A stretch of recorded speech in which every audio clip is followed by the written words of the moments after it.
Thank you, Mr. Chairman, and thank you, Secretary Lew, for being here, and happy St. Patrick's Day, the high holy day where I come from.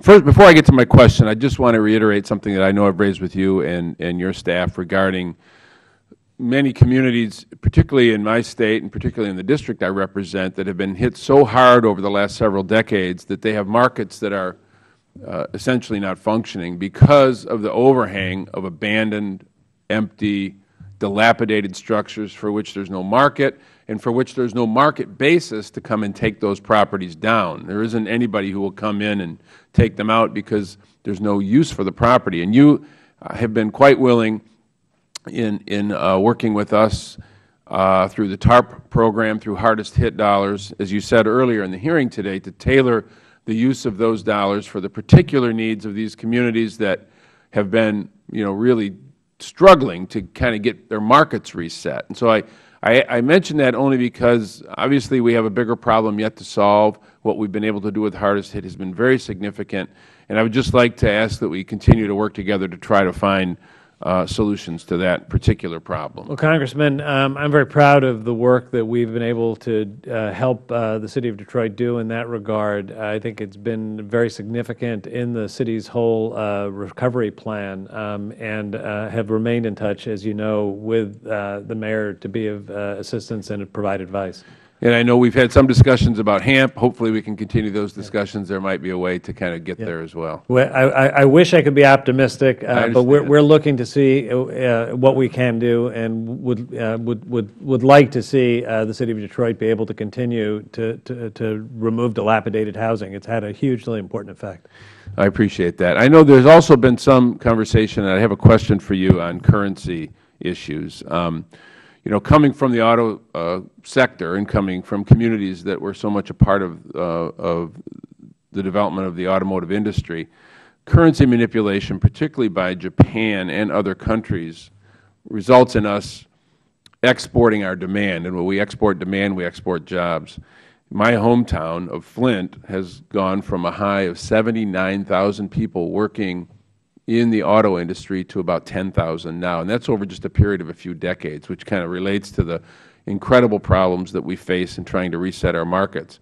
But I read something recently that I was concerned about, and I want to ask if you could comment. There's a New York Times piece that quoted, and I guess we'll see if it was accurately quoting you, as saying, quote, "We remain concerned that an enforceable provision," I'm talking about in the context of TPP, that an enforceable provision on currency could have a negative impact on our ability to protect American workers and firms and set back our international efforts," unquote. And I guess I'm concerned about, from our perspective, the perspective I represent, when we think about trade is not the problem, trade deficits are the problem. And I see currency manipulation and currency management by our competitors as being not just an important concern, but the central issue when it comes to our ability to compete, particularly in the auto sector.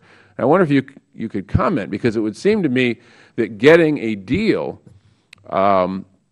shouldn't come at the sacrifice of what I would think is an essential element of a deal, and that is the ability to deal with currency manipulation. Could you comment? So, Congressman, I think we agree that countries that engage in unfair practices to gain unfair advantages need to be pushed back. We do that through the multilateral channels that we have at the G7 and the G20, the IMF. We do it aggressively on a bilateral basis.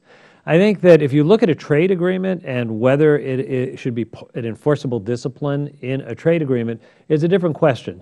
There are legitimate monetary policies. I think QE in the United States, in other countries, has been a legitimate domestic tool for domestic purpose for there to be the kind of economic activity that could promote a recovery. I don't think those policies should be subject to trade review the way other issues are. But frankly, I don't think any of us believe it. I don't think you believe that QE is tantamount to currency manipulation for trade purposes, the way we've seen other countries purchase other assets from other nations in order to do the same thing. I don't, but I know that there are other countries that believed it was at the time. There are other countries that believed it was the United States gaining unfair advantage. But even under existing standards, it wouldn't pass the test. So somebody might claim that. I guess my point is that so you don't get to write the standards on your own, and the challenge is in a world where there are standards. We don't write them. Frankly, we don't write them on our own. But we wouldn't sign an agreement that didn't have standards that we thought protected our practice. The time of the gentleman has expired. The chair now recognizes the gentleman from Indiana.